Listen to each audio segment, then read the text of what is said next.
Oftentimes I get asked the question, I love a person, but they don't love me back. How do I make my love reciprocal using the last truth? How do I, as the creator, manifest mutual love? My answer often sounds harsh, but this is the necessary first step if you want to end the struggle in your love life. So here's the truth. If you don't have reciprocity to your love, then you don't love. There is no such thing in the universe as love that is not mutual. As within, so without. Now, let me unpack exactly what I mean.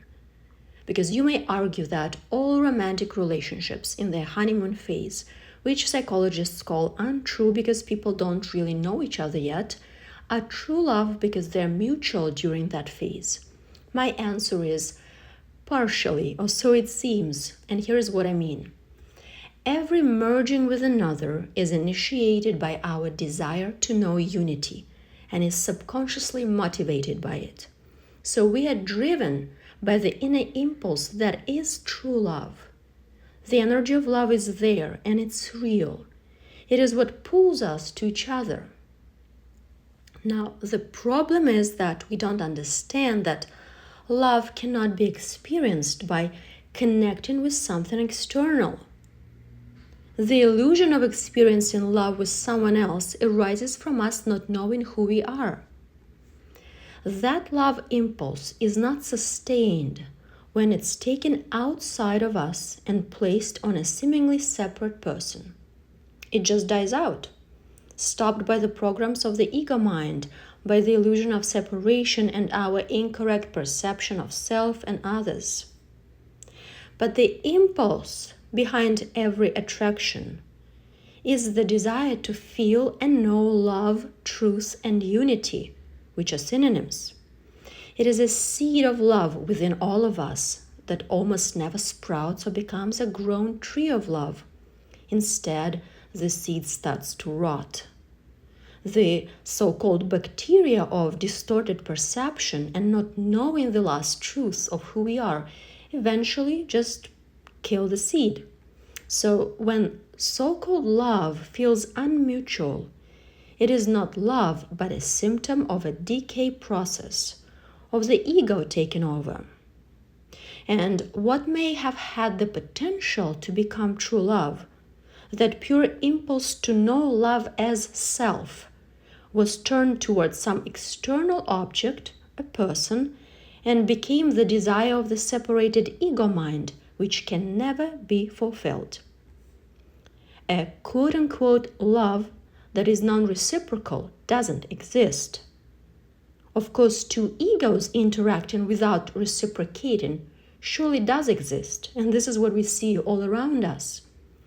We see lessons we prescribe to ourselves instead of blessings to live through. Those lessons are all meant to sober us up and bring the love impulse back within into the self, the only place where true unity can be attained. Only after that can it be expressed outwardly toward others equally without creating so-called special relationships or preferring or separating one person over another. What is within is without. Everything comes from one center, and the two are one. So if there is love in one, it is also reflected in the other, as in two communicating atoms. And if there is no love in one, then there is no love in the other, because we are one. True love is always reciprocal because the external world is a continuation, a reflection of our internal perception of self. And those who we truly love, which is only possible when we realize ourselves as the creator, as love first, always, quote-unquote, love us back. There are no exceptions. When we feel true love for someone else because we have become love, they feel it for us too. If it is true love, it will reflect and ricochet back to us. We will feel mutual love projected from the object of our love onto us. Again, true love is always mutual. The person you truly love can never not love you back because there is only one in this universe as a hologram. And those whom we don't truly love, no matter what we tell them, how much we want them to love us, no matter how much we try to manifest love with them, how much we think we truly love them, will not reciprocate our feelings. We will mistake fear, loneliness, possessiveness, lust, reverence, respect, or a desire to compensate for a lack within ourselves for love. But while most people associate these feelings with love, they're not true love.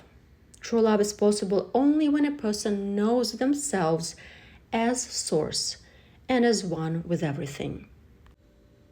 No matter how much we think we madly love someone, if there is no reciprocity, then we don't truly love the person.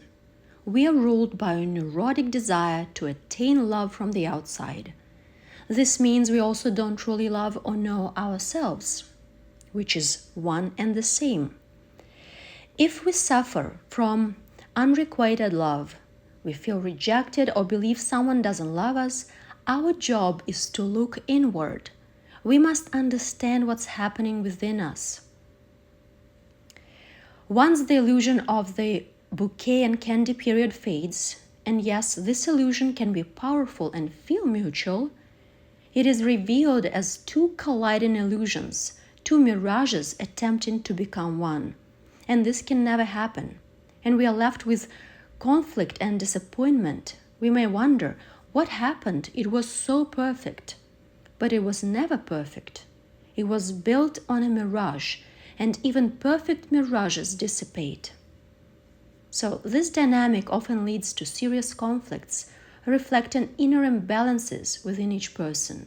When we try to heal an inner imbalance by creating a relationship in so-called external reality, the results just partial. We may repeatedly face the same lesson: unhappy relationships, unmutual love, suffering, divorce. And all of this is something we create for ourselves. We use another person as a lesson. We don't try to love or see them for who they are. We are not in a correct energy exchange. Instead, we imagine them in a way that benefits us and aids in our self-prescribed lesson. True love becomes possible only after we have realized the last truth of who we are. So love is the highest degree of self-awareness. Knowing yourself, and as a result knowing the other person, is true love. True love is our essence when we know ourselves. When we see ourselves and others through the eyes of the Creator, through love, through the eyes of oneness, then our relationships become divine, harmonious, beautiful, and always mutual. We stop interacting with others solely through the ego mind. The ego mind surely will always exist, but its influence changes depending on where we are on the scale between the ego mind and the Creator. The higher we ascend this scale, the more mutual our love feels and becomes, the less friction there is, and the more we realize our oneness with each other. When we transcend unconscious lessons and suffering, love takes on an entirely different quality. And when we interact from this place, love is always reciprocal. And this is why there is no such thing as unmutual love.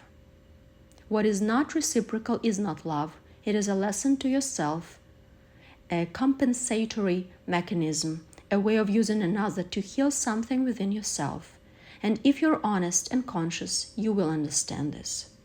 When you look back at past relationships, you will see what drove you, why you wanted this person, what you sought to learn, what energy you needed, and why you chose that particular partner.